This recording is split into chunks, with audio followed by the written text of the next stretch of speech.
Well, what's up, and welcome to the Mallard Mischief podcast, brought to you by our friends over at Lost Hat Co., the blanks you've always wanted.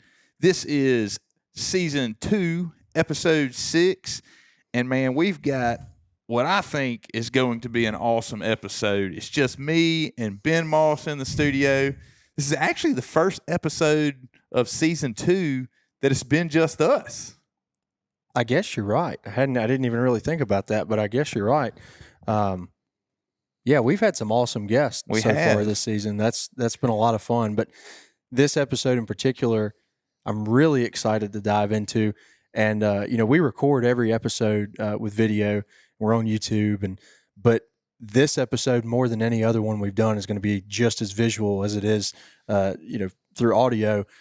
So I'm really excited to get into some of this stuff. And I'm just going to kind of be the student here, and I'm already curious and have a bunch of questions. So this episode, I would say for sure, if you've never tuned into the show on YouTube, this would be a good episode to do it because, we're going to dive into kind of the nutrition and the hydration and everything that I'm packing for a up to 8-day backcountry elk hunt. Right. So we're going to cover all the stuff. And so watching this episode on YouTube could be very advantageous because you'll be able to see exactly what we're talking about. I've got all the samples here on the table. We're going to talk through everything. If we finish the episode, you guys have any questions, as always, hit us up on TikTok, Instagram, or YouTube. You can message us on YouTube. Anyways. Yep. Before we get started, though, we've got a show sipper. Yeah, I'm going to let you talk to me about this one because like I was telling you before, I've never seen it. I don't know anything about it, but you pulled it out yesterday and it looked fantastic. So I'm really excited to dive into it, but tell us a little bit about what we've got. So this is something that I stumbled upon at Kroger a few days ago. I was just looking in kind of the craft beer section, looking for something a little different. I just wanted I guess more like a dinner beer. Sure. And I stumbled upon this from Abita. This is a brewery down in Louisiana, and this is their pecan ale. And it says on the box that it is brewed with Louisiana pecans. So I will say I have had one, and it's delicious. So I genuinely kind of like going into the bush apple. I have no idea what this is going to taste like. Like I have no clue what I'm getting into, but I'm excited about it. I think it's going to be let's get to sipping very pleasant. Let's get to talking about some of this gear, and we'll circle back at the end of the show, right. And we'll talk more about the pecan ale from Abita. Good stuff. So anyway, what we have here is all of this gear on the table focuses on nutrition and hydration, and then obviously we've got some coffee and caffeine, right, and that other stuff too that I want throughout the day. And so kind of the way that I do things is I like to package in a gallon Ziploc bag each day that I'm going to plan to be in the backcountry. So paint a picture real quick before we dive into specifics and to what you're packing.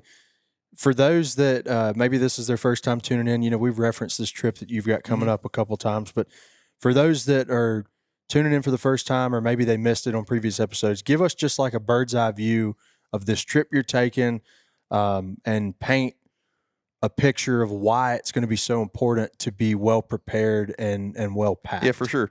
So we, a buddy of mine drew a rifle tag on public land. And so we have partnered up with a couple other brands. We're going into the backcountry. I'm carrying all the camera gear.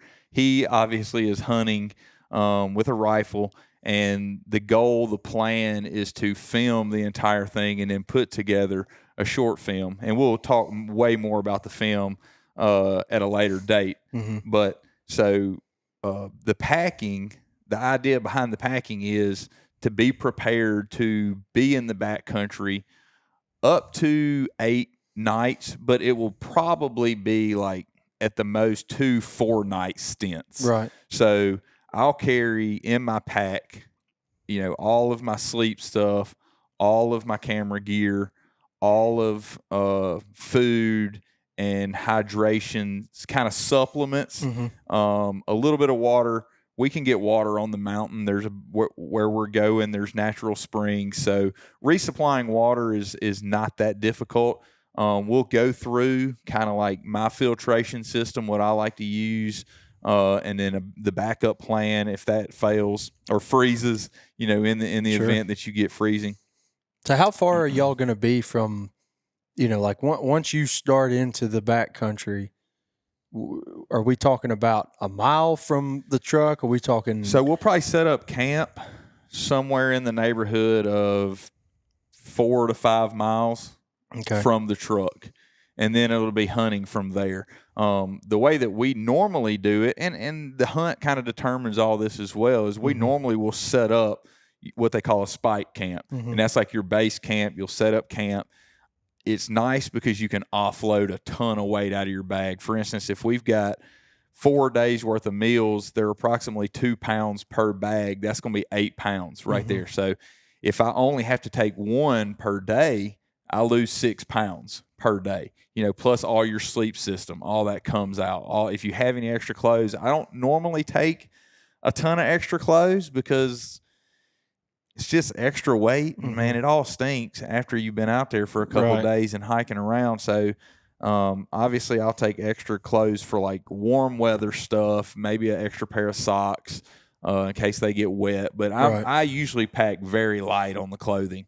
I'll keep clean clothes in the truck to change into for the ride home. Right. But so with that being said, the plan will be, you're going to walk in with 4 days to live on your back, and all your, all the camera gear for me, hunting gear, which for Blake will include, spotting scope, tripods for that, binoculars, his firearm, obviously, and all the stuff that he needs, to pull off a shot.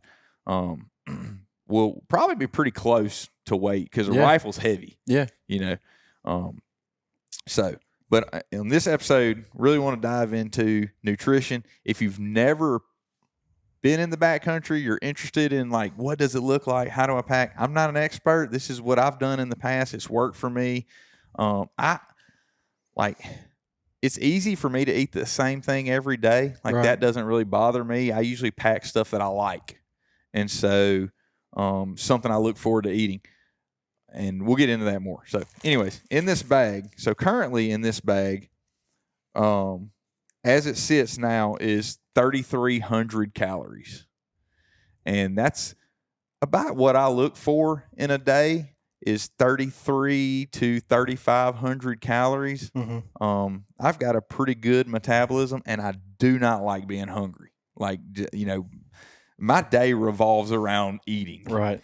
So I like to be able to maintain that when I'm in the backcountry. You want to control what you can control, because there's a lot of uncontrollables when you get back there. So having enough food is one of those things like you don't want to skimp out on, and also it's your fuel. So if you're covering 8 to 12 miles a day in the backcountry, and you've only got 2,000 calories, you're going to run out of gas. Yeah. Day 3, day 4, you're going to be struggling, and you can't make it up. Right. So another thing that I kind of look at when I'm packing my meal kit is calories per ounce. You really want to be in that 100 to 120 calories per ounce when you go to picking food. Some things are going to be more, some things are going to be less. The beef jerky is a little bit less, but it evens out at the end. This one right here, what I've got is like 3,300 calories. It weighs in at about 28 ounces. So less than 2 pounds per day. That's pretty solid. All right. You're not a ton of extra weight. So you good so far? Yeah. I'm taking it all in. What's cool about this to me is I've never been on an elk hunt, definitely a bucket list thing. Never been to the backcountry, but year before last, I got bit by the camping bug. Oh yeah. And I was like, man, I just want to go live in the woods for a couple of days. And I started, kind of looking into all the gear it takes. So Same thing. Yeah, 100%. It's the same it's exact super thing. interesting to prepare for this and just kind of have the knowledge and the know-how of what it takes. If I'm going out there and I got to get everything I need, what does that look like? Yep. So, yeah, this is super cool. So I find it very helpful to pack each day in its individual bag. I think that's really smart. For two reasons. One, when you get to base camp, you can offload this out of your pack and you can grab each day. Mm-hmm. Two, you also know exactly how many calories you're getting per day. Mm-hmm. So if I eat the whole bag, 3,300 calories, I'm good. Whereas if you just have like a giant sack full of food, you may get to the end of the trip and like, what if you didn't have enough food for the last day? You'd be in a bind. Right. Or what if you thought you were eating 3,000 calories, but in reality, you were only eating 2,000 calories, and now you're in a huge deficit, and so that'll hurt you too. So I like packing everything in its own individual bag. And two, what that does for you is when you're in the backcountry, you're eating, you've got a garbage bag too. You eat all this stuff, you just throw the trash right back in there. You get back to camp at the end of the night, and you've got a garbage bag and everything you sealed up, and that's your garbage for the day. So you don't have to worry about leaving anything behind. So we'll dive off into this thing. We'll just start with each meal. Yeah, pull it out and I guess start with breakfast and roll on out. Yeah, so breakfast. Normally, breakfast when we're in the backcountry is going to happen a little bit later in the morning. It's not first thing because a lot of times we'll wake up first thing in the morning before daylight. We're trying to get to a glassing spot at daylight. Right. So we're hoofing it to get there. Once you get there, you may be glassing for a couple of hours. You got plenty of time. So breakfast for me is going to look like one of these dehydrated or freeze-dried meals. Dehydrated, I guess. This is Peak Refuel. There's a ton of options. Mountain House. I mean, there's tons. You can buy Mountain House at Academy Sports. Okay. I like these. I think the ingredients is a little bit better. They are a little bit more expensive, but I make one trip a year. Right. So if it costs me, $20 a day. Well, that's what I was about to ask. When you say a little bit more expensive, those are like $20 a meal? Or? No. These are probably, the breakfast is going to probably be like $7 or $8 per meal, and then the dinner is probably going to be in the $13 to $14, $15 range. If you buy like in bulk, you can get a discount. Sure. So it helps to do that. If you buy them at Shields, obviously you're not getting a discount. But if you go like peakrefuel.com and buy, 12 pouches, then they give you a little discount. So this stuff is very good. You're going to boil water. You're going to pour it in there. It's got like powdered milk in there. So basically you pull the top off, boil your water. It has the directions on here, 8 ounces of this actually says cold water, so you don't have to boil it. You eat this cold, but put your 8 ounces of water in here, seal it up, you let it sit for 10 minutes, and boom, you've got mountain berry granola. So very good, like a treat. Like you enjoy it. 100%. That's good. It is a treat. Sweet. This is very delicious. Also, you know what? Yeah. The whole package is 570 calories in that. So 13 grams of protein. That's a solid start to the day there. Right. And these are pretty light too. So, I mean, this is 5 ounces, 570 calories. So you're at that. Yeah. You're at that. Your ratio is your good. ratio. Yep. With that, I like these. There's a bunch of different things you can do for coffee in the backcountry. I like these little sticks. It's instant coffee. Basically, you boil water, and I use these little expandable cups that are super cool. Like a little silicone collapsible, yeah. Yep. I mean, they work great. You can put, I've made oatmeal in those. You can put boiling water in there. They handle it no problem. They're easy to clean, non-stick. Like, they're great. Lightweight and packable. And so what I do is pour my boiling water in there. You tear a stick off, push it in there, and stir it up with your spoon or whatever, and I think these are delicious. Well, that's really saying something too, because you're a coffee snob. Yeah. And so if that scratches your coffee itch, that's saying something, particularly for how convenient it is. So with these little coffee sticks, like I bought, I think it was 84 coffee sticks off of Amazon for $20. Oh wow! And so I will literally I may put 5 or 6. You're gonna be having coffee per as day. much as you want. Yeah. Anytime, normally, especially if it's cold out, if we stop for 30 minutes, I'm probably gonna have a coffee. Well, and that begs the question. We're kind of jumping. We'll jump away from food to come back to food, but I got to ask, how are you heating your water? So we'll get into that. I've got the cook system right here. And so you're taking that with you as you the cook go throughout system's the going day. everywhere with Okay. me. Yeah, you never leave home without the cook system. As a matter of fact, sometimes I use it when, like, if I'm traveling, if I'm on the road. You can make oatmeal in no time. I got to see that. You know, if you're on if I'm driving out to Idaho and I just want a snack, man, I can, a lot of times I don't want to eat gas station food. I get so it. I can grab a couple of packs of like instant oatmeal and I can get this big expandable cup and it'll hold at least 2 packs easy.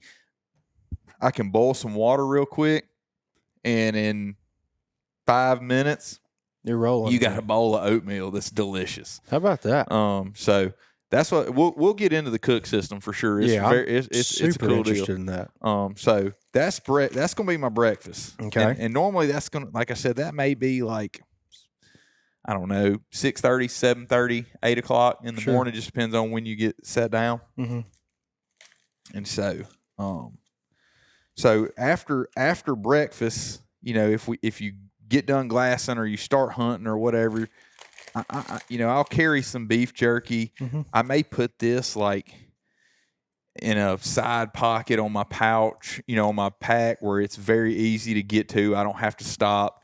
If I start feeling hungry or I start, mentally I'm starting to feel drained, I need a little pick me up. Like I can just chew on some beef jerky. It's 130 calories. Not going to give you a ton of calorie, but 23 grams of protein. So, yeah, those are protein heavy. Yeah, those are protein heavy. It does not, however, meet the criteria of the just the calories per ounce or per gram. Yeah, they're kind of low calorie because it's just meat. It's lean. Yeah, it's lean meat. It's lean. So, but I like beef jerky. It never gets bad. Right. It's easy to pack. With those calories, I mean, you don't want them to all be just empty calories, and that's going to help fill a lot of the protein gap that probably some of this other stuff lacks. They say that to know if something's a good source of protein, it is like 10% of the protein per weight or per calorie. So in other words, if it's 200 calories, you want it to be at least 20 grams of protein for it to be considered a good protein source. Yeah, so this would be solid. Exceptional. And then I've also ordered some meat sticks from Mountain Ops and I don't really know the macronutrients on those. I hadn't gotten those. They should be here probably tomorrow. But when we did this episode, I did not have that stuff. Yeah. And there's a couple other Mountain Ops items that I ordered for the trip that have not come. So that'll be like a midday snack. May do some jerky while I'm walking around. If we stop, I may have a coffee again. If I start getting no shortage of coffee. I mean, it's so easy and cheap and delicious. It's virtually doesn't take up any space. And if it's a cold day, it's like, what's better? I mean, what's better than sitting on a mountain? Nothing. Drinking a hot coffee, looking over God's creation. I mean, it really doesn't get any better than that. So another question I have with the coffee, you mentioned earlier that it's relatively easy to get water at the camp, but I mean, is that kind of like you pretty much get water wherever you are on the mountain? Yeah, where I have hunted out there before, we were crossing water, every 2 hours. Okay. So it was very easy to get water. I mean, normally, and we'll talk about the water system a little bit. Normally, I carry 3 smart water bottles at all times. So that's going to be when we stop at a water source and I filter water, I'm leaving with 3 liters. And is there anything special about the Smart Water? You just like the shape of the bottle? The shape of the bottle's good. They pack easy, and they're cheap, and you can just grab them at the gas station. You know what I mean? And they're almost indestructible. They are tough. You can't as far tear as water it up. bottles go. They're not going to like crumple. It's lighter than an Nalgene. Really? A Nalgene's heavy. Yeah. So this is way lighter than a Nalgene. It's probably I don't know if it's heavier than a bladder or not. They're probably very close to the weight of a bladder. Yeah. I choose not to do a bladder. We can talk about water more later, but I choose not to do a bladder because of all my camera gear that's in my pack. Yeah. And everything near that bladder is going to get wet. Yeah, I mean it's like a bladder. It's just one of those things. It's just a matter of time. Yeah, it's gonna leak. Yeah. You know, well, and even if it's not leaking, it's going to bleed. Yeah. Like it's going to sweat. I mean, so yeah. Condensation. Right. All right. So that's that. So for lunch, we have, and so this. I gotta know what this is. So, for those of you that are not watching, you're just listening. This looks like what does it look like? It looks like a butthole. It does. It looks like a butthole, but interestingly enough, too, it looks like a turd. So it's like it looks like a thing that came out of a butthole that then maybe reverted back it may to have been the my butthole. Choice of bagel. Is that what it is? Is a bagel? Yeah, dude. If you'd have put a gun to my head and said you get 100 guesses, I would have never guessed that that's a bagel. So this is something that I ripped off of Aaron Snyder. And I don't know if you know Aaron. I hunted with him last year in Utah. Man, awesome dude. Like a wealth of knowledge. Big butthole guy in the backcountry. And so he does the butthole. Like he's the originator of the butthole sandwich. And I mean, it's called a butthole sandwich because it. We'll probably put this on Instagram for everybody to see, but. I mean, just use your imagination. No. You don't have to use your imagination. It's in 3D right here. So let me break this down for you. So this sandwich right here is 930 calories. Golly. Yes. How much poop did you put in that butthole? So a lot. So it only weighs 8 ounces. So, I mean, your calorie to weight ratio there is great. Yeah. I didn't do the macros on this, but I feel like it's going to be pretty high in protein. What in the world all right, start from the beginning. All right. So so basically what we have here is you start with a bagel. Okay. I went with the Dave's Killer Bread bagels. They have a little protein in them. Yeah. And this is a cinnamon raisin. Okay. Which may be why it's darker in color. Yeah. But you could use any bagel you like, whatever bagel you want. So then you're going to go with peanut butter. Okay. And obviously you're trying to get calorie content, like intake. So like you can go, you can put a helping. Yeah. So I did 4 tablespoons of peanut butter, and I didn't measure it out. Like I just, I got like big old scoop. I got, with the knife, like more than one big old scoop. Spread that out on there. Then you're going to get some raw honey. Oh yeah, big peanut butter and honey guy. Yes, so that's good stuff. So you just lather it up with you just put honey over, and then I bought from Sam's the pre-cooked bacon. Oh yes, sir. Wow! So this is getting out of hand fast. So you buy the pre-cooked bacon, 4 strips of bacon on here. So with the bagel, you got 290 calories. 360 calories. Peanut butter is super calorie dense. Right. So you got 360 calories worth of peanut butter, 120 in the honey, which is the honey is going to be like, like one of those fast acting carbs, like all sugar. It's going to be, that's a good lunch to get you to kind of get re-energized. What is all this at the bottom? So I just put a paper towel in there to kind of help make it not so messy when I open it up. You don't think that's going to, I'll be curious to see how that. So you made your sandwich. Yeah. You vacuum sealed it. And that's all there is to it. Yeah, that's all there is to it. So this is obvious when we're in the backcountry, it's going to be cooler anyways. Most of this stuff, like this, may last 2 or 3 weeks. Yeah, probably it's going to last a while. Yeah, you've got the bacon that's salty and cured, so you don't have to worry about it. I bet it's going to taste delicious. Oh, I've never tried it. It cannot be bad. I made this 3 hours ago. Yeah, I'm surprised you didn't make an extra one just to taste it. I can't afford 960 calories on a Tuesday. on a single bagel. Yeah, that's that's like you're not in a calorie deficit. That's like a third bagel. of what I'm gonna eat all. That's a bulking bagel. Yeah, that would be that. I mean, maybe if you ate that for lunch, and that was it. But dude, that's more calories than a Big Mac. But in the backcountry, you can get away with it. But it's better. It's better calories than a Big Mac. It's not. You don't have any grease. It's not going to leave you feeling heavy. They're not empty calories. Yeah. I mean, this is going to. I don't. Like I said, I didn't do the macros on it.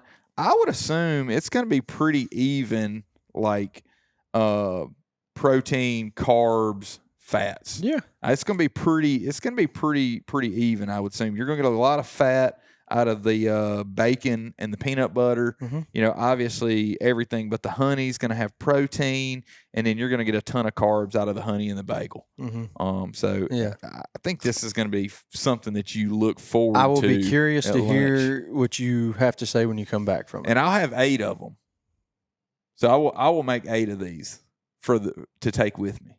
One per day. Yeah. One per day. So that's it, man. That's 930 calories for lunch.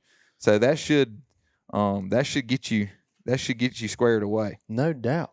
So after lunch, we start diving into snack, and normally it kind of just depends on the hunt too. But if it's cool in the mountain, like you can hunt all day. Mm-hmm. The elk will move all day. If it's archery season and it's 75 degrees during the day, it's you may take a nap, but during rifle season when it's cooler, mm-hmm. you're probably going to be covering ground the entire day. What's the forecast for when y'all are going to be up there? Well, it snowed just this past weekend, so it could be cold. Like it could be a cold camp. I've got no point of reference for that. I would like 2040 is it what could snow today in Mississippi and then turn around and be 90 tomorrow. Mm-hmm. So that means nothing to me. I don't think we're gonna have 90s. And it's too high of elevation. I hope not. It'd be brutal. No, but so there's that. So then, after lunch, the sandwich is probably gonna hold you over. If you needed something sweet after lunch, I like to pack peanut M&Ms, and for no other reason except for I just enjoy peanut M&Ms. Yeah, I don't blame you. They're delicious. That could be a Snickers. That could be. Whatever your sweet whatever your guilty is, pleasure is. Yeah, I mean it could be. It could be a half Joy. gallon of Bluebell. I don't care. That'd get heavy. But I like these. This was I poured them out of the bag because I would put them in a Ziploc like this to pack them. Mm-hmm. But this was like the share size that you get from the gas station. Yeah, 390 calories there. So that's one whole share size. That's the whole thing. Okay, yeah. It doesn't look like that many when you pour them in a Ziploc, does it? It doesn't. But these are good because, this is another item that I may put. In my bino case, right? Or, just may snack on them throughout the day. Yeah. I don't have to eat the whole thing. I may not want to eat the whole thing because, really, I use the M&Ms as like a morale booster, and that usually starts to hit at like 3 or 4 o'clock in the afternoon. Yeah. Like you're starting to get tired. That butthole's got you down. Yeah, you've covered a lot of miles. You've eaten a lot of food. But just mentally, you're starting to get drained. Yeah, I can see that. I can see that. So having some sweet M&Ms is like if I can sit down and make a coffee with some peanut. Son, that's another benefit of putting them in that resealable bag versus the original bag too. I mean, you think you've been you've covered say 8 miles throughout the day. Your legs are tired. You're tired. Man, you sit down for like a 30-minute break, make a coffee, eat some M&Ms, take your shoes off, Let your socks air out a little bit. You get up feeling like a new man. Dude, it's like a reset. No, it's a cheat code.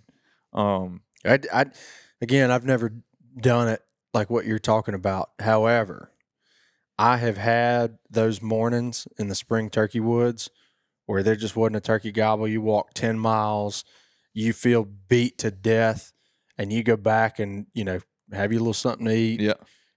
Take your boots off, and you get back out there and you're ready to ride. It's the morale, man. It makes a huge difference, especially if you see one later in the day and you're like, all right, we got to make a play, and then you're in the right headspace. Yeah. You're ready to rock and roll. Yeah. I'd imagine that more than half of what y'all are doing is just as much mental as it is physical. For sure. I can completely understand needing a morale boost. Yeah. I mean, we're trained up for this, so we can talk about training at the end of the show, but physically we should be ready. We're prepared to cover miles. We're prepared to put heavy stuff on our back. Right. So, all right. So after that, I've also got this Metrics.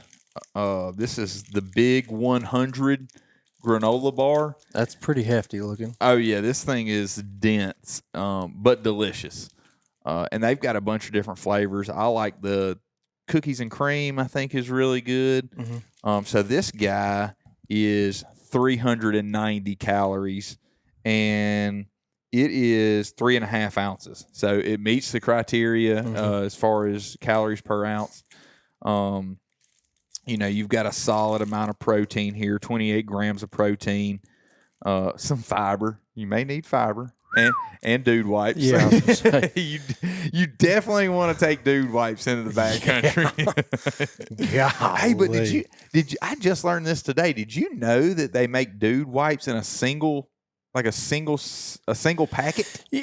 So it's interesting. Like a wet nap almost. I heard somebody talking about that, and they weren't clear. Like, are we talking single use, like one wipe? Mm-hmm.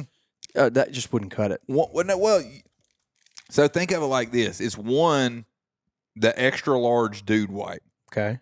So I'm not saying that you have to finish the job with one. If you've got to sneak off to use the bathroom, you can always take 2 or 3 packets. But think about this from a backpacking perspective. If I get a big pack of dude wipes, that's 2 pounds worth of dude wipes.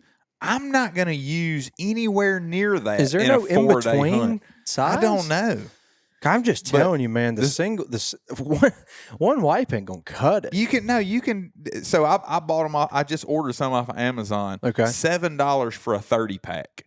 Okay, so you're packing like a bunch of singles. Yeah. So if I'm going into the backcountry for like 4 days, I may put 8 or 12 in there. Oh shoot, I'm gonna need more than 12. Well, I mean, how many times are you using the bathroom? Dude, it's not about how many times. It's about how many wipes am I using per. You can use it more than just like once. Trust me, I know. All right. Yeah, well, anyways. But you know what else those, especially what y'all are doing, you know what else those dude wipes are good for is like just kind of giving yourself a little spit bath almost at the end of the day. The hoe bath. Right. Yep. So Blake, I don't know how he does it, but he will take a bath. Yeah. I refuse. I'm not going to do that. He'll take like running water bath. There is no like stream, right. Like a creek. But I mean like not a wet wipe, like water. No. He will have soap. And I'm just like, if it's 25 degrees, I'm not getting in a creek. Yeah, that's cold. I'll just be nasty. Like I'll do the dude wipe bath and be fine. I mean, it's only 4 days, and like I said, when you leave 30 minutes after you leave camp, you stink anyways. Right. You getting after it. So, but I like the single serve dude wipes. I think is a huge weight saver. No doubt about it. Well, regardless of how many, if you need 5 wipes a day, it's better than the whole 200 pack. Yes. You're right about that. And takes up way less space because those little single serve things, you can throw them anywhere. Right. Yeah, they're packable for sure. So, and you're trying to, you got to be you got to be conscientious about weight when you're packing. But, hey, man, I get it. But there's just some things you can't sacrifice on. And some of it's out of your control. That's why I pack extra food. You can pack extra weight. I'm usually solid when it comes to hope those aspen leaves are broad. I don't know about that. I would just pack extra dude wipes if you need to. That's one item that you'd rather be safe than sorry. Right, 100%. But anyway, so the Metrics granola bar, like this thing's huge. It is. Dude, you can see, that's almost could be 2 snacks. And you're saying it's a pretty, as far as tastiness. Oh yeah, delicious. You get some of these big old dents, and it feels like you were eating a brick of clay. Yeah, I mean it's gonna be dense. But I think the flavor there is good. The flavor there is good. Like it's tasty. It's big. Yeah. So I mean, but it's 390 calories. Oh in a granola bar, you're getting the bang for your buck. So this is I would probably eat this like a afternoon, like a late evening snack because we're gonna hunt till dark. Right. You know what I mean? And you're normally not gonna have dinner until you get back to camp. Right. So if you're, an hour or more from camp, it's nice to have this late night. Like you're sitting somewhere for like the final sit of the evening, waiting on an elk to come out or, bugling or whatever. You can that can get you back to camp right there. Right. And like I said, you don't even have to eat it all at one time. Like you could munch on it as you go. You could break off bites and as you're going. Throw it in the Ziploc with your M&Ms. You could. Oh man. You can make a little trail mix. Yeah. There you go. Yeah. Look, you got to get creative in the backcountry. There's no doubt about it. There's no doubt about it. I'm surprised you didn't already have some loose granola in that bag with them. Well, I mean, we've got the mountain berry granola. You could do that. You could actually make this same meal. You could make for probably less money if you just did like go to the store, buy granola in bulk. Like you could go to Sam's, buy granola in bulk, and you could use like a vanilla protein powder as like your milk substitute. Put your water in there, throw in some dehydrated fruit, and you would have the same thing for way less. Yeah. You're paying for convenience. Yeah, you are. Yep. And you can buy like the freezer Ziploc bags. You can put boiling water in those. Really? Yeah, they'll hold up boiling water. So if you want to do like ramen, like say you were going to hunt more days and you were you were on a budget and you couldn't spend $200 for peak refuel, you could just get like some ramen. You could get tuna. You could get whatever. The packs of tuna would be a big one. Yeah, you can buy all that stuff at Kroger for pretty cheap. You could literally make your own. Dude, you know what I'd be doing? Your own dinner or lunch. You ever do the instant potatoes? Oh yeah, you could do the same thing, dude. The Idahoans, yes, good. Those are really good. So you could get like basically anything that you see at the store that is like just add boiling water. Like if you just add boiling water, like the Idahoan potatoes, I love those. You could, and they have tons of flavors, like tons. You can take those. I actually stole this from Aaron Snyder. Also, you can take those and buy like bacon, like chopped bacon, like salad bacon, and just get a handful, throw them in there. Get after it. And and then you just take your pour a little bit of boiling water in there, zip it up, let it sit for a few minutes and kind of rehydrate all the potatoes and everything. And I imagine that's high calorie too. Yeah. And you could make that for $2. Less. Yeah. They're like 60 cents a piece. Yeah. So, and tuna like that tuna's prepackaged cheap. Tuna is pretty cheap. Yeah. So you could probably do the same like calorie to weight ratio and just save a lot of money if you skipped out on the pre-made meals. Yeah. Yeah, you definitely have to put there's a price to be put on convenience. Yeah. But yeah, you can get around that. But I will say the peak refuel that I have had, which is I've had a bunch of the options, are amazing.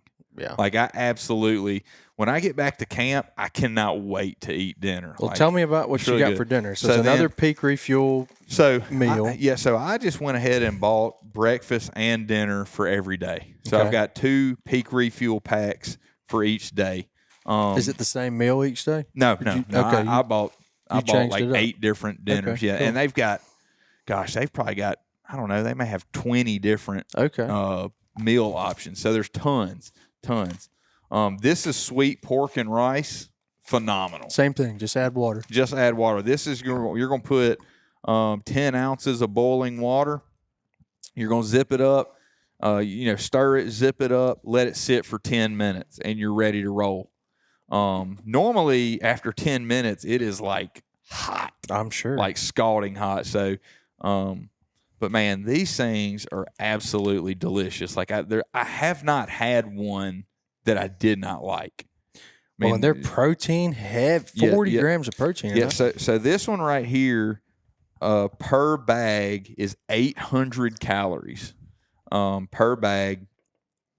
It's got 40 grams of protein, 125 grams of carbs. So and only 17 grams is fat. Mm-hmm. So like this is awesome. Well, it's very much so designed to keep you going. Yeah, keep you out there. Yeah. And so this is a really good way to end the night. A lot of times, I'm probably not going to have a coffee at nighttime, but if you want, it kind of just depends on what time you get back to camp. Like if it's late, you're exhausted. Normally, I'm going to like slam the Peak, have some water. I'm ready to go to bed. Because especially if you got to get up the next morning and do it all over again. Right. So, yeah, the Peak Refuel, the sweet pork and rice. Like I said, you get on their website. Tons of different flavors. They're really good. They've got all different kind of pastas and very cool. Yeah. One of the breakfast items that I really like is they have biscuits and gravy. No. Oh yes. Way. Oh yes. It's delicious. Like absolutely but surely like the amazing. Biscuit's not coming to form. It's already made. Okay. It's like a freeze dried biscuit, but when you open it up, and it looks like a biscuit in there, but it's just dried. It's just like dehydrated. Right. And so what I think it says on the pack, you break the biscuit up, and so it's in like bite-sized chunks. Then you pour your water in there, rehydrate the whole thing. Literally, it's like you were at a diner. It's good. Amazing. I don't do a lot of them because they're heavy. I get it. It is heavy.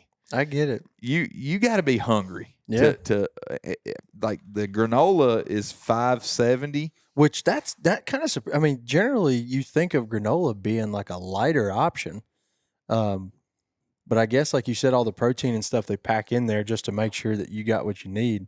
But you've got the fruit too. Yeah.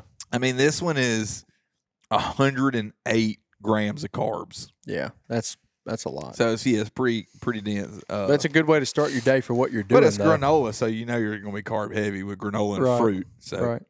So that's what a day of eating looks like. That brings me, like I asked earlier, this is probably the part I'm most curious about. How the heck are you heating this stuff up? All right, so with the coffee.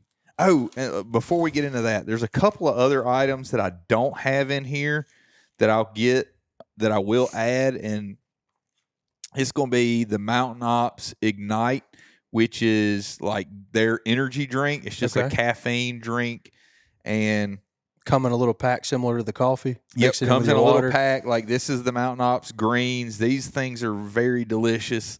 I'll probably take some of these because they just taste good, and it's good. And you get some nutritional value from the greens, so maybe help with recovery and that kind of stuff. Maybe that's the thing you crush before you go to bed instead of a coffee. Yep. Or if you wanted to hit that first thing in the morning on the hike before you get to the before you have your coffee, you may like if you wanted to. Blake likes chocolate covered mocha like espresso beans.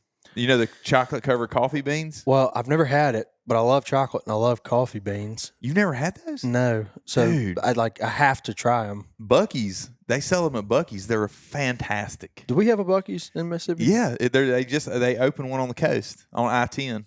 Yeah. So I need to drive down to the coast and get them? Yeah. Surely we can make them at the house. I'm sure you could. I'm going to look it up. I'm going to ask ChatGPT. So I'll get the Mountain Ops Ignite, which will be, my energy drink of choice. And it'll come in the little stick just like the coffee. Normally what I'll do is I'll have a smart water bottle that I use. It's just going to be like plain water. Mm-hmm. And then I'll have another one that I'll throw my energy drink in there, or I'm going to have the Mountain Ops Hydration, which is just going to be like electrolytes and that kind of stuff to help with that. Because you're moving all day long, you're sweating, or even if it's cold and you're not sweating, you're still, you got to stay hydrated out there. That's a huge, huge thing. So that we talked about, I've got Mountain Ops meat sticks that are coming that I'll throw in there. A little bit more calories, and then also a Mountain Ops granola bar. It's like an energy granola bar. So I don't know much about those. I haven't seen those. We'll find out when they get here. But the Ignite, the Ignite is very good. That's the moneymaker. Oh yeah, very good. If you need like an instant pick me up, the Ignite is the way to go, and they're absolutely delicious. So you can just take the stick, dump it in, maybe half a bottle of half of your smart water bottle, shake it up, and now you've got you've got energy drink, but you get tired of drinking water all day long, right? Yeah. So now you've got some flavor. They're usually pretty strong, so you can kind of dilute it to your liking with the water. But that energy, man, that caffeine's like mid to late day. Dude, that thing is crammed with caffeine. Gotta have it. Actually, I would probably take 2 sticks per day of this. And then your heart's going to be going 90 to nothing. I've got the Mountain Ops Enduro also, which is more of like a natural energy supplement. Like, it doesn't have actual caffeine in it, but it's like some kind of natural energy. But I don't know if I'll take it. I know I'll take the Ignite. That stuff's awesome. And too, it's like if you get later in the day, you start kind of getting sluggish, and mentally, you kind of start slowing down. You're not as sharp. Like this stuff right here gets you back on your game. Yep. There you go. Yep. You hit that with the Metrics bar or the Mountain Ops granola bar. You're rocking. Yeah, you'll be ready. That'll get you back to camp. That's what I'm talking about. So that's the food system right there. That's going to cover all your meals. That's going to cover your hydration, your supplements for hydration, all that kind of stuff, and your caffeine that you're going to have, and your butthole sandwich. So, man, I'm anxious to hear about that one. So with that, how are we heating this stuff up? So what have you got here? All right. So I've got a little pot. And it comes in this little bag that, you don't have to carry, but it kind of keeps it all together. So who makes this? This is GSI. Okay. I can't remember where I got this. I've had this for they sell GSI for a couple of years. At Academy. Yeah. So a lot of different places. I like this bigger pot. Like this is actually a 1.1 liter.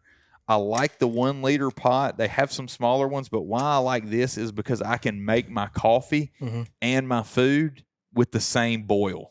Yeah. Does that make sense? Yeah. Like if I'm having coffee and dinner, or I'm having coffee and hot granola or something like that, I can boil enough water in one pot to make all of it the same. I don't have to do 2 different boils. That just slows you down. It's also worth considering too. You're always going to have a buddy. Yeah, well, that's true too. Doing a pot of coffee for 2. If you're making 100%, and a lot of times you are. Like if you're sitting down making coffee, like why break out both systems when? Here's another thing too. With the another reason I like running the smart water bottle is when I get ready to make coffee, I can just pour water in as opposed to trying to bleed water out of my bladder. No, that's super beneficial. Into this. That's super beneficial. Another thing, if you run a bladder and a bladder only, when you start putting like caffeine in your bladder, I would not. You affect the whole batch. Yeah, I wouldn't. I don't know, man. There's a lot of people that run bladders, and it's so one. It's like it just seems so one dimensional. Yeah. Well, and I'm already curious. I mean, you've souped up that water bottle, so I want to hear about that in a second. But so this pot's pretty cool, though. Yeah. So you got the 1 liter pot. You've got a lid. That's going to help the water boil. You're having to carry all this, so fuel is going to be a situation. So I've got the it's just a butane canister. I think I got that from Academy Sports. Nothing special about that. I always carry 2 Bic lighters. They both work, which is good. So, you want to have a backup just in case. You never know. One could get wet. Well, they make waterproof. Like I carry a mini Bic every day in my sling bag, and I've got a waterproof cover on it. Really? Yeah. I'll have to show that to you because that might be beneficial to add. Doesn't add any extra weight. It's just a rubber. Yeah. Yeah. But anyway. So so you got that. So I got the MSR Pocket Rocket. Okay. This may be the Pocket Rocket 2. I can't remember. I've had this for a couple years. It's an amazing stove. So basically, you just screw this guy on here, kind of like that. It just sits right on top. Let me see if I can get. There we go. That's good enough. So it screws right in there like that. You turn it on with your little valve, light it up. Basically, your pot sits just like this, and boom, you're cooking. Dude, that is sweet. I didn't realize you had all that in there. Yep. And so I carry a little bandana. I can't remember where I got this from. I mean, not the bandana, but this idea. But basically, I just take my Pocket Rocket, wrap it up in here. It keeps everything from jiggling and like making a ton of racket. And it's also nice to have a little thing that you can kind of wipe out. You can wipe out your pot. You can wipe out your coffee mugs. It's just kind of like at the end of the trip, it's nasty because it just turns into like a kitchen towel. It's what I use it for. But it's nice to have something like that. But yeah, this thing is very nice. Like I said, you can put your pot on there, and obviously when it's got water in there, it's going. Well, and you don't have it screwed on all the way either. But you stick put how much ever water you need in there. But you can boil water in under a minute. It'll get rolling. Oh yeah, under a minute. I think it's less than 60 seconds. That thing's sweet. And you're boiling water. Now, when you fire it up, it's like. Oh really? Oh, it's like a jet. Oh yeah, it's pumping. Yeah. How long will that one little butane canister last? I really don't know. I mean, but you're only taking one for the week. I would probably take for 4 days. I don't think you would run out of one. I don't think. Okay. I'm not saying I'll only take one. We'll just see how much my bag weighs. But it's not a like one and done type situation, single use situation. Let me get one more of those pecans. Sure thing. But yeah, it'll last. It lasts, and also, obviously, a lot of that depends on like how many times you're boiling water, right. Also, or here's another thing that you have to consider too. If it's cold, like sub-freezing, you may be making water. Like if you had to collect snow or whatever, so you may want to take extra butane. Yeah. Well, and that kind of brings us to our next question, or my next question. How are you filtrating the water that you're pulling off the mountain, whether it's straight out of the stream or whether you're collecting snow or ice and melting it down? Yeah. So, I'll show you that. So yeah, the cook system is super cool. Like it's very easy to use. Talk about compact, if nothing else. Yeah. The Pocket Rocket. That's one good thing about that is like it folds down super small.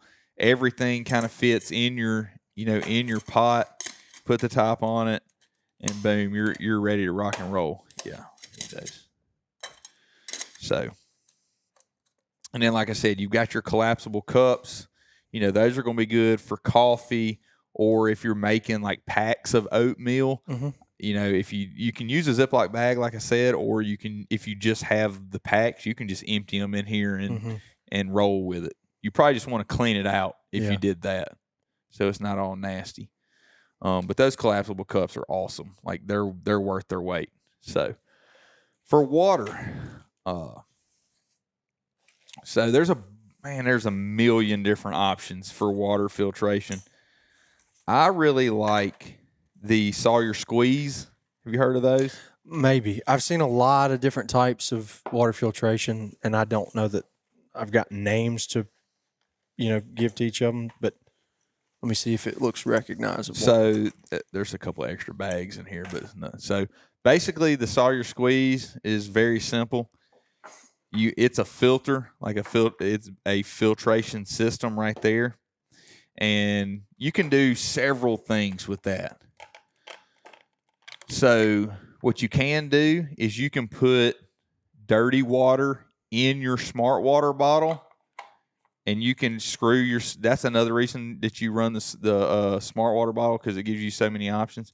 But you can put your Sawyer Squeeze right on the end, and you can literally just drink dirty water just like this. I mean, it filters it instantaneously. Instantly. Like 99.9%. Like you're solid. What's something like that cost? Oh, you can buy it at Walmart for $20. That is crazy. Yeah, $25 maybe. It's not super expensive. So how does it work on the bigger scale? So that's one option. I don't like doing that because I really like to keep my drink bottles clean. Well, and you said you carry 3, and we talked about having one that's just always pure clean water, one with your electrolytes and caffeine. What do you use the third one for? It would just be like just have 3 liters of water. Yeah. I may, if you're gonna stop and cook, you need extra water. Yeah. To me, like 3 liters of water is just a good. Yeah. You can do a lot with that. Yeah, and that. If you had to conserve, you could, but if you're drinking freely, that's going to last you 2 hours or so.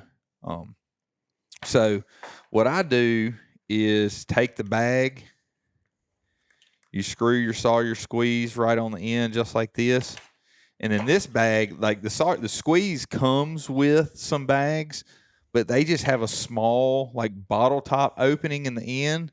This guy right here, I just bought it off of Amazon. It's very cheap. But this guy opens up. Okay. And so you go to your stream or spring or creek or, heaven forbid you got to drink out of a watering hole. But, I mean, it may be. Mm-hmm. And you just, you fill your bag up. This is 2 liters. This is a 2-liter bag here. So it'll fill 2 Life water bottles.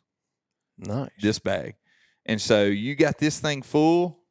And then what you're going to do is pop your top open and literally just you're just going to, like squeeze your water. Yeah, just roll it down. Yeah, you're going to squeeze your water through the filter just like this into your drinking bottle, and then you're good. That is crazy. It. That's all you got to do. Have you ever seen the filtration? I'm hesitant to even call it filtration, but it's a bag like this, and they add like a powder to it. Yeah. And the powder separates all the pollutants. So I think it's in here. This is my backup. And so basically I like to carry, it's nice to have redundancy when you're in the backcountry. Especially for something like water. Say, for instance, your Sawyer freezes up, and you can't, or it gets blocked up. You can't use it. I just carry these Aqua tabs, and the downside to the Aqua tabs is they don't taste that great. Mm-hmm. It's you're putting chemical in your water to clean it, so they have a taste, but it'll you can drink water. Mm-hmm. It'll keep you alive. So I usually just carry these as like my backup plan, just because they're just not that delicious. Yeah. Now, if you're putting like, energy drink in there, mm-hmm. or some kind of hydration or something like that, it would probably help mask the flavor. It may not be too bad. Yeah. But just drinking water, like, you're gonna taste this. Oof. And you got to put this in there. I can't see, but I believe you have to put these in there, and it takes time.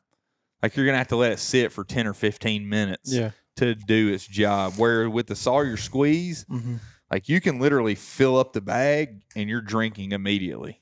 The only time it takes is how long it takes to squeeze it through the filter. And it's pretty fast. Like I could probably fill up 3 of these in, 3 or 4, 5 minutes the most. It takes longer to fill the bag up than, especially with the bags that come with it, because you got to like stick it down under there and try to fill water in. It's kind of a pain, but they work good. That's what I took last time. I just got this bag. I haven't even tried it, but having that larger mouth, I think, is going to be very beneficial. It looks like it would be. So what's this hose contraption that you've got mounted on your water bottle? So there's a company out there called Hardside Hydration. Okay. And they make this, excuse me. It looks like you almost have a bladder without having a bladder. That's basically what it is. And so last time I went out there, I did not have this. And I just had 3 smart water bottles. It worked fine. No problem. The challenge that I have is, like, when you put those waters in your backpack, like sometimes, like, I just don't have the shoulder. I'm getting old. And I just don't have the shoulder mobility to reach back there. And it's kind of almost take your daggum pack off to get your water. Yeah, you don't have time for that. And I feel like a goober going up to Blake being like, "Hey, buddy, could you hand me my water back there? Like, I'm thirsty." There by the small of my back. So these guys, Hardside Hydration, they got a solution to this. And I think I saw this on Instagram or something and had to have one. It's super cheap. This screws right on. This contraption's like $30, like this. Yeah, and it screws right on your life water bottle. It can't like this. I haven't done anything to this. Yeah, it's like, ready to roll. It's ready to roll. So basically, you put this in your water bottle pocket, cool. And it came with a clip to go on your shoulder strap. And so essentially, you've got a bladder hose, with the nipple and everything, just like a bladder. But it hooks right to your smart water bottle. You just got to, it's got a quick connect there. So that's cool. Yep. So, we talked about this before the show, but a lot of this stuff you're gonna at least have to give me the links for. But I'm sure a lot of people listening are gonna want to be like, "Where the heck can I find some of that?" This is elk hunting, camping. Like this is just cool stuff. I mean, hiking. Like if you were just going hiking, even if you're just a prepper, like this is just cool stuff to have. Honestly, like something like this, like even just bow hunting. Think about turkey hunting. Turkey hunting. I'd rather carry that than a bladder in my turkey vest. Or if you're in a stand and you're going to be there for like an all day sit. Yeah, man, you want to keep your movement low. Just having this hose right there in your pack. 100%. It'd be so nice. And I agree. So this thing is. I'm super excited about this. The guys at Hardside Hydration, I think they knocked it out of the park. And I paid for this. Like they didn't. None of this stuff was sent to me. The Hardside Hydration stuff. And like I said, the Sawyer, you can buy them. Academy Sports, Walmart, everywhere. Like they're everywhere. That's crazy. Yeah. They work phenomenally well. I really like the Sawyer squeeze. But like I said, if it's below freezing, it could give you some trouble. I wonder if you could heat your water up with your little pot and then pour it through it. Possibly. Yeah. But if you boil your water, it's boiled, you're pretty good. Yeah, but I've always heard that like that's not as good as people think it is as far as like actual drinkability. But so nevertheless, last time we went, it was warmer. I didn't have to worry about that. This thing worked out great. Like we hunted several days in the backcountry, drank water out of. Like I said, we never had to drink it out of like a hole. Yeah. It was always running water. Yeah. So it was looked pretty good to begin with. So I bet it did compared to what you're used to seeing down here. But that's it, man. That's that's the hydration. How freaking cool. And the nutrition side right there. And looking at how, obviously we only had one meal on the table, but thinking about the fact that we went through hydration, nutrition, water filtration, water heating, and food heat, and as compact as everything was, really, really cool to see, especially when, as hard as it is to imagine, I know that every ounce counts when you're hiking in there, because it's so easy to think, oh, what's an extra pound? I'm not going to notice an extra pound, but I know that it adds up. So, pounds add up quick. Ounces you can deal with, right? But an extra pound is a lot. Yeah. Well, it's obvious you put a bunch of thought into it. So I'll be curious when you get back to hear how everything and executed. all of this stuff. Like I said, we can find some links, but I don't think any of my kit is overly expensive. What do you think's the most expensive part of the whole thing outside of the meals? Man, maybe that pot. I don't think so. I can't. I bought it 3 years ago, so I can't remember exactly how much it was, but. It maybe the pot. The stove was probably the most expensive piece. Okay. And I would pay for that. Yeah, no, I wouldn't skimp. Like I would skimp on the pot. I wouldn't skimp on the stove. Yeah, but I think this is a titanium pot though. It looks solid to me. I mean, it's lightweight. It boils super good. I first bought like a Coleman. Like a little Coleman camping pot, and it was just too small. Like it wasn't. But this big wide 1 liter pot. Yeah, really, really a big fan of that. Yeah, like, it's great. I think it makes a ton of sense. Mainly because I can make coffee and food at the same time. That's the big thing about it. Well, I'm curious. And I don't cook anything in my pot. Yeah, just for the water. Yeah, just for water, and it stays clean that way. You don't have to worry about washing it. Well, I'm curious to hear when you get back, how everything played out. Is as well thought out and as well constructed as a kit may be. I feel like there's always that, when you get back, like, hey, I would have done this a little bit different, or I wish I had done. So I'll be curious to hear what gaps you may find, but I'm also curious to hear what did maybe even better than you expected it to, some of the stuff you haven't used yet. But yeah, really, really cool stuff. I know y'all are looking forward to that trip. Yeah, like you said, all this stuff packs down relatively, pretty small. And most of this stuff you're going to have at the top of your pack because this is stuff, like your water stuff, your cook stuff, that kind of stuff is like, all right, if I stop for 15 minutes, I want to be able to open my pack, grab it, cook, eat, boom, we're on. I don't want to have to unload everything. No doubt. To get to that stuff. So no doubt. I like these little stuff sacks. What do you think the benefit of that is? Just that for organization. Sure. So I know this red stuff sack is my water stuff. Yeah. So when we stop, I can reach in there. All of my water kit is right here. Like I don't have to dig through my bag looking for piece after piece. Obviously, all my food's going to be in a bag. The stove, everything is right here. Right. It's all, I grab that. So I like to keep everything right there. I think it makes a ton of sense. The Nescafe coffee is a win. Those things are super cheap. Like I said, I bought, I think it was 8 packs. There's 8 boxes of 8 boxes, and it comes with 7. No. It must have been 12 boxes because it was 84. Packs of coffee.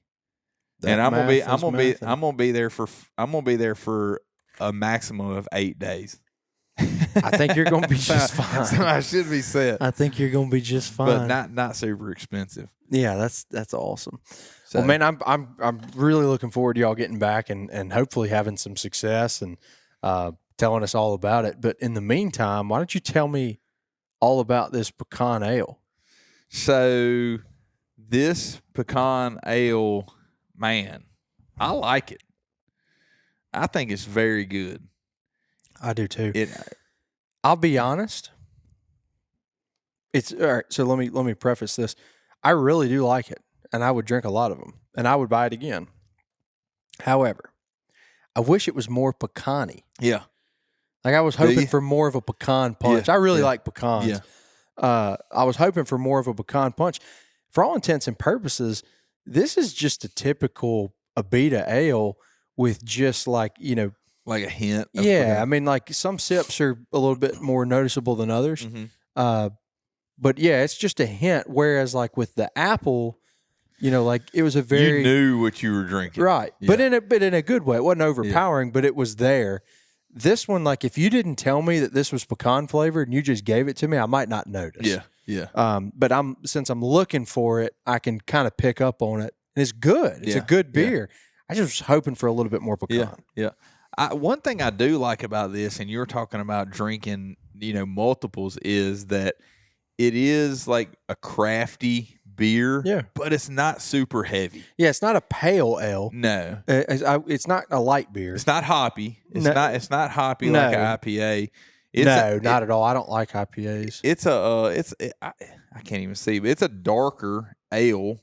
Yeah. But it's not super heavy. Like, it doesn't weigh you down. If you could probably have 3 or 4 and be, not feel super full. Yeah, still be on your feet. Yep. Man, I like it. I do too. I think it's delicious. I really do too. I think Abita hit it out of the park with this one. I'm with you. I think it could stand a little bit more pecan. But that's such a preference thing. But that's what I was going to say. Not everybody likes pecan as much as I do. I agree. If you're somebody that doesn't just love nutty, then you would probably still like this. Yeah, 100%. Because it's not like you said, when you open it and take a sip, it's not like it doesn't hit you. A pecan hits you over the head. Right. You can taste the flavor. Yeah, but it's not just real dominant. It's not smacking you in the face. I think it has a nice subtle pecan flavor. Yeah, and I do like how it says "Go Nuts." Yeah, GEAUX.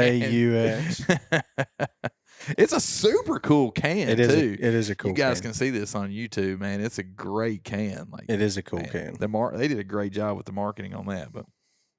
Brewed with Louisiana pecans and brewed in Louisiana. So there you go. What would you rate it? All right. So what did you rate the apple? Like a 3.8? I went 3.8 on the apple. Okay. Where are you going with this? Probably 3.6. Really? I like the apple better because think about it logically. It's a good beer, but since it doesn't have that strong pecan, I'm really just comparing it to other normal beers, which I like, but I'm not. Yeah. I like light beer better than darker beers. Yeah. So, it's still going to be, above the halfway mark where I would drink it again. What would you compare this to? I was just thinking about that. As another dark, have you had, I'm trying to think, have you had Amberbach? Yeah, like but the Michelob Amberbach. I could see the parallels there, but not really. Or like a Shiner Bock, maybe a Shiner Bock, maybe a Shiner Bock. Yeah, probably a Shiner Bock would be kind of a good comparison. Yeah, that a little bit darker, little bit heavier. Like we said, it's not heavy. Yeah, but or like a Sam Adams, you think? Like the which one? The regular, the OG? Just the Sam Adams. It's been so long since I've had one of those. It's kind of like a darker, but not super heavy. It's been so long since I've had one of those. But in my mind, on my scale at least, as far as just beer goes, just like, hey, well, how do you rank beer? Light beer is going to be at the top because it's what I like. It's what I drink the most of.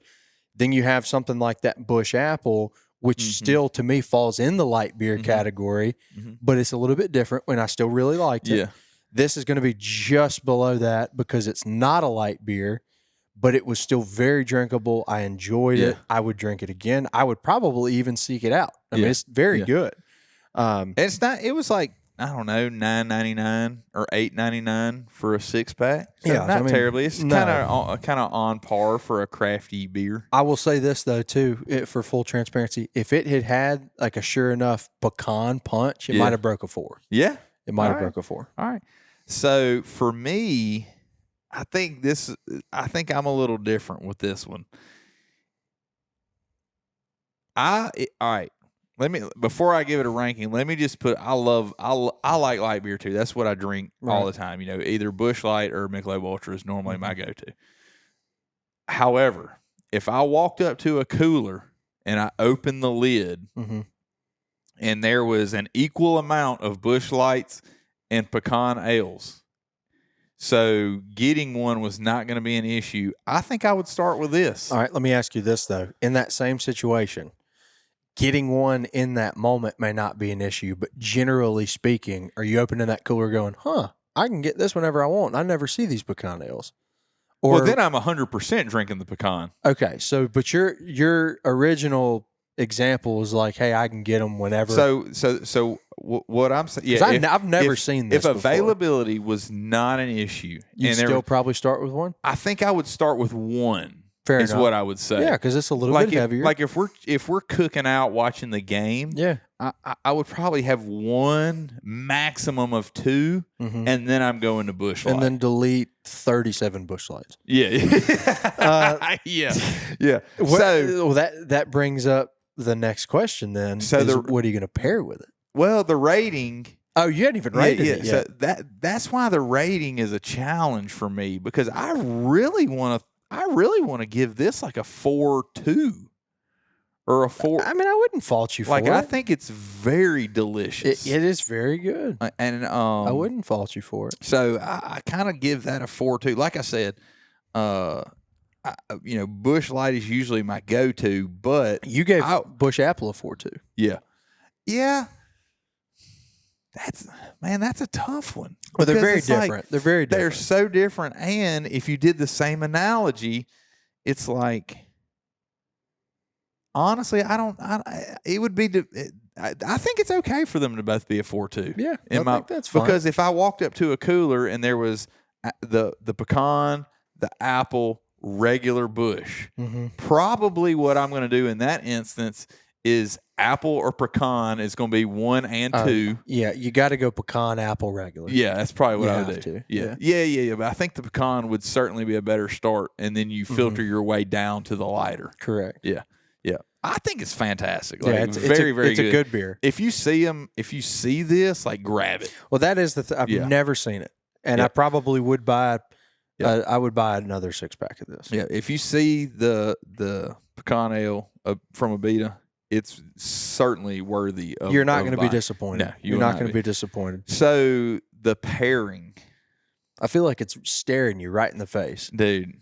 It's so easy. Well, I mean, it's right there. Are you trying to? Are you going to drink this with pecan pie? Yeah, dude. This pecan pie and homemade ice cream. Okay, I can't say that would not be phenomenal. It would be like knock it out. And you know what's interesting is the pecan pie would make up for the lack of pecan in the beer. I may even like the beer better. Honestly, I was thinking that I could probably drink this beer, and I think because it's a little bit heavier than a light beer. It's not heavy by any stretch, but it's a little bit heavier. It's not a light beer either. Yeah, I think I could pair this with a steak. You know, I was thinking about that. And I was thinking about that, but I pivoted. I wonder too if a steak would bring out the nutty flavor in the beer. So the exact same train of thought as I had, but instead of steak, I drifted towards like a barbecue, like a brisket or something that's like that. Oftentimes you're going to season it with something that may be a little bit nuttier. Have you ever tried, this is completely, Heath Riles, are you familiar? Yeah. So he has a pecan rub. Oh, yeah. Have you tried that? Yeah, I did a pork butt with it. Spectacular. That's probably my favorite. Spectacular. It's probably my favorite. So that's what I'm saying, though. You take something that's already kind of a nutty, whether it's pecan wood that you smoked it with, or the pecan rub. 100,000%. Yeah. See, I went the same route. I think, dude, I'm with you. Actually, I may do that this weekend.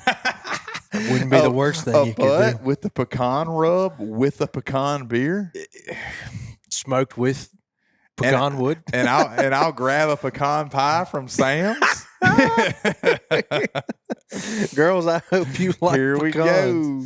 So golly, it would not be a bad evening. No, it would not. Some football on. Yeah, I can see it now. I can see it now. Gonna be you know awesome. Where I'll be this weekend? I do. Got a whole nother trip to talk about. That's another episode for another day. Yeah. So when this episode, we're pre-recording this episode because I will be in Idaho. You will be north of the border. I don't think you were supposed to say the state you were going to, but yes, it's fine. Yeah. We talked about it before, but Idaho's a big state. Yeah. I mean, I'm gonna like. It's not as big as Mississippi. I'm gonna be social mediaing it up. That's true. But yeah, I'll be in Canada. Yeah. Dude, I cannot wait to hear about that. That's I'm going to be so like a kid fun. in a candy shop. I mean, and you don't give me as hard of a time about this as a lot of my other buddies do. BC and Connor and Peyton, they give me a really hard time about this, but to love waterfowl, to love duck hunting as much as I do, there's so many experiences that I've never had just because I've never had the opportunity to travel or to hunt any other. I hunted Mississippi. Well, you're not gonna do that stuff by yourself either. Like right. You gotta have you need a group, right? But so I'm going on these trips with these guys that this is their 4th, 5th, 6th time going, and they're still looking forward to it, obviously. But I'm approaching it with so much like vigor. Oh man, like I can't. Like last night, I didn't sleep. Like we leave on Thursday. I woke up at 3 o'clock this morning, wide awake, just because I was like, I'm not going to be able to go back to sleep. That's all I can think about. Are you like waking up and putting on your Drake gear? Oh, dude. Just like sitting in the mirror, got the decoys in the bathtub with my waders on. Oh man, no, but I am, dude. I'm so excited. This is going to be a lot of firsts. I've never been to Canada, much less duck hunting in Canada. Nice. Never hunted dry fields. I got to get a passport. You don't have a passport? Well, I had one, but it went out. I had one from a long time ago. I said that like that would be the craziest thing. I didn't have a passport until my honeymoon. So this will only be mine just expired. So this will only be the second time I've been out of the country other than my honeymoon. So, but yeah, that's I'm really excited. Yeah, I can't wait to hear. Plus, like, not only are you going to Canada, but you bought a bunch of Drake stuff, like a bunch of the new. Yeah, well, I mean, like I said, I'd never hunted dry fields, and you got the bibs, so I can't wait to hear some of that stuff I don't have. Right. So I, most of the stuff I run or the style of hunting I do, I just didn't have a lot of the things that I felt like would come in handy to hunt the dry fields, and particularly because we're going into it not knowing. Like the forecast keeps changing. So is it going to be dry? Is it going to be wet, snowy, cold, warm, muddy? And so I'm kind of having to prepare for all of that. And so it was a good excuse to buy a bunch of Drake stuff. But I am also really excited to put it to the test. And man, what's so cool to me, or one of the things I'm most excited about, other than just a new perspective, a new experience that I've never had, is being as plugged in and as interested and passionate about conservation, particularly in this context, waterfowl conservation, getting to go up to that prairie pothole region and hunt these ducks 2 months before our season down here opens, and get to shoot them like where they're made, like in the duck factory. You know what I mean? Like the breeding ground, right? So that's.